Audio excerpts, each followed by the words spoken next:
હું ઘણીવાર કહું છું કે સૌથી મોટો અહંકાર એ જ છે કે હું ભક્ત છું.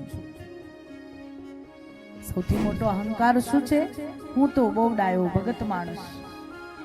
એ ભગત માણસ શબ્દ ક્યારે અહંકારમાં પરિવર્તિત થઈ જાય એનું આપણને ધ્યાન નથી રહેતું. પૂર્વ જન્મમાં ભગવાન શ્રી હરિ નારાયણ વૈકુંઠમાં બિરાજે અને એ નારાયણના દ્વારપાળ જય અને વિજય. અહંકાર આવે કેમ ના આવે?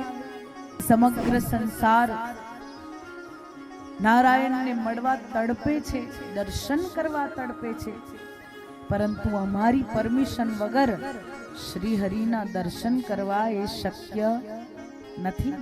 તમારી પરમિશન વગર જો પ્રધાનમંત્રીજીને મળવાનું શક્ય ન હોય તો પછી તમે ક્યાં હોય?